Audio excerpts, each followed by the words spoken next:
नमस्ते नमस्कार, मी प्रतीक्षा, तुमचं प्रतीक्षा blog and रेसिपीजमध्ये खूप मनापासून स्वागत करते। आजचा दिवस तुम्हाला खूप छान आनंदात तुमच्या मनासारखा तितकाच पॉझिटिव्ह जाऊ देत। आज आहे आषाढी एकादशी, म्हणजेच मोठी एकादशी म्हणत होतो आपण लहानपणी। मोठी एकादशी म्हणतात, तीच आषाढी एकादशी आज आहे। आणि मला आज आणि आमच्या इशूला आजच 4 महिने कंप्लीट झाले। 25 मार्चला ती जन्मली होती। आज 25 जुलैला तिला 4 महिने कंप्लीट झाले, म्हणजे उद्यापासून तिला 5वा महिना लागतो। तर तिचं पण फोटोशूट मला करायचं आहे आणि त्याबरोबरच प्रांशूला पण वारकरी बनवणार आहे मी। तर त्याची मी तयारी करते थोडीशी। तर चला आजचा ब्लॉग मी सुरू करते। आषाढी एकादशी असल्यामुळे मंदिरामध्ये भजन आहे, तुम्हाला थोडं ऐकू येत असेल। म्हणजे माझा तेवढा आवाज तुम्हाला त्यामुळे क्लिअर येत नसेल। आणि मी अगोदर फोटोशूटसाठी वेगळीच म्हणजे पूर्ण विठ्ठल काढायची थीम करणार होती मी, विठ्ठला तांदूळानंच, आणि फुलं आणले होते थोडेसे मार्केटहून, त्याचंच थोडंसं विठ्ठलाचं करावं म्हणलं, पण प्रांशू काय ते करू देईना, त्यामुळं नंतर मी सिम्पलच करायचं ठरलं। बघा आता मी ते बनवत होते विठ्ठलाची मूर्ती, पण तो नको कसा रे करतोय, गाणी लावून इतकं दिले त्याला नको तांदळासोबत राजा खेळायला करू दे माय आवडतं आणि तो दिसलं की पिल्लू तांदूळाचा खेळत बसलाय तो त्याच्यासोबत। नंतर मी ठेवलं साधी तुला काढता येतो विठ्ठल काढता येतो का तुला? हे असं काढू, बघितलं असं विठ्ठल काढू, आपण जय करू।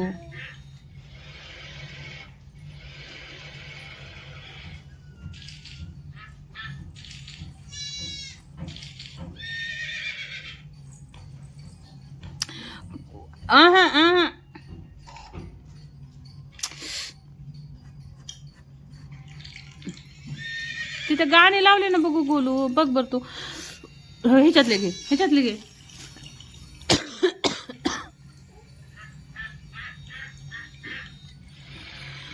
टाका त्याच्यात परत टाका।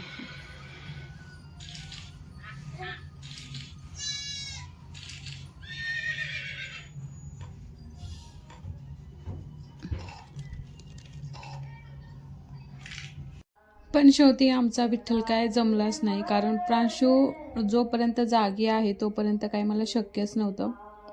म्हणून मला आता विठ्ठल काढायला वेळ पण लागतो खूप, त्यामुळे उगं साधी सिंपल थीम करावी म्हणलं, पण तो जागी असताना मी करून ठेवली, पण कशाचं काय तर त्याने ती पण बघा हे करून टाकली।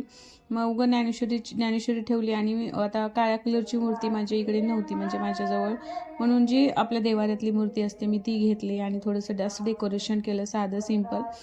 पण त्याला ते पण पूर्ण मोडून टाकला तो शेवटी। त्याचे हाल काय झाले बघा शेवटी। मी नंतर म्हणलं जाऊ दे, तो झोपल्यावरच सगळ्या गोष्टी करूयात, म्हणजे हे करून ठेवूयात, आणि नंतर त्यांनी उठले की लगेच कपडे काढून फोटोशूट करूया म्हणलं। म्हणून त्याला अगोदर आंघोळ वगैरे घालून झोपी घालण्याचं हे केलं, त्याला झोपी घातली, आणि बघा असं पद्धतीने थोडंसं केलं डेकोरेशन, फुलं वगैरे ठेवले असं, आणि एक मोठी फोटो ठेवायची बाकी होती तिथं, आणि ठेवली।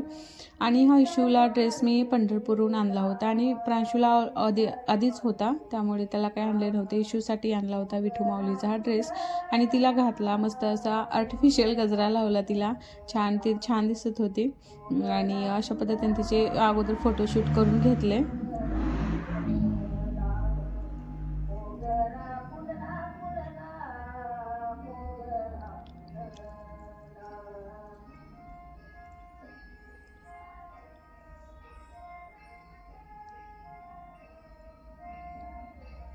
आणि मी विचार करत होते की बाहेर करूयात फोटोशूट, पण आता मी कृष्णाच्या प्रांशूच्या वेळेसचे केले होते, पण घरामध्ये पडून राहतात फोटो, याचा व्हिडिओ पण येतो यूट्यूबला, जाऊ दे म्हणलं घरीच करूया, म्हणून घरीच अशी साधी छोटीशी थीम केली आणि फोटोशूट करून गेलं। प्रांशूला पण मला वारकरीच्या गेटअपमध्ये करायचं होतं, म्हणजे त्याची बी हे करायचं होतं। अगोदर मी इशूचे पूर्ण फोटो व्हिडिओ करून घेतले, आणि नंतर प्रांशूला अगोदरच मी आंघोळ घातल्या होत्या, त्याला गेटअप घालून झोपला होता तो, आणि मग नंतर अशा पद्धतीने त्याचे फोटो, पण तो काय फोटोला बसतो काय, एका जागी म्हणून बसत नाही। आणि बघा इथं ह्या थीमची पण त्यानं काय वाट लावून ठेवली आहे, तरी पण त्याची कसे फोटो काढले, व्हिडिओ काढले।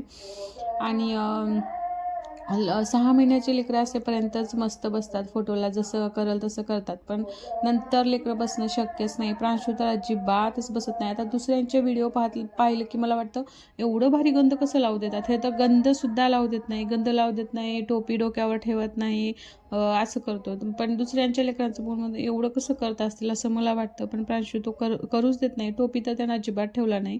आणि बघा आता कसा खेळ मांडला आहे. नंतर फोटोशूट केले. थोडे पप्पा मदतीला आले होते माझे. आणि आज फराळीसाठी शाबू भगरऐवजी म्हणलं आईला आप्पेच कर शाबू भगरचे. आणि ते आईच्या हातचे बरं. आता मी आप्पे करताना शाबू आणि भगर अगोदर भाजून घेणार होते, पण आईने त्याला भिजू घातली होती, शाबूला आणि भगरला पण. आणि आईला थोडेसे मी बटाटे खिसून दिले, त्याच्यामध्ये ॲड करायला मिरच्या, खिसलेले बटाटे आणि शिंदी लोण वगैरे सगळं त्याच्यामध्ये ॲड करून आता आप्पे बनवणार होते. आणि शेंगदाण्याचं कूट पण त्याच्यामध्ये टाकलं होतं. आणि भिजवून पण मस्त आप्पे झाले होते. छान अशा पद्धतीने आईने अगोदर टाकून घेतलं त्या आप्प्या पात्राला तेल लावून. आणि एका साईडने भाजू देऊन नंतर पलटी करू लागली. आणि छान झाले होते. म्हणजे मला वाटतं होतं भाजूनच करावं, पण छान झाले होते हे पण. टेस्टीला पण छान लागत होतं. म्हणजे सिंधू लोण आणि मिरच्या, हिरव्या मिरच्या, त्यामुळे बरोबर झालं होतं, छान लागत होते. आणि त्या अशा पद्धतीने सगळे काढून घेतले. आणि मी आणि प्रांशूने गरम गरम खाऊन घेतलो. तर उद्या भेटूया. Bye bye.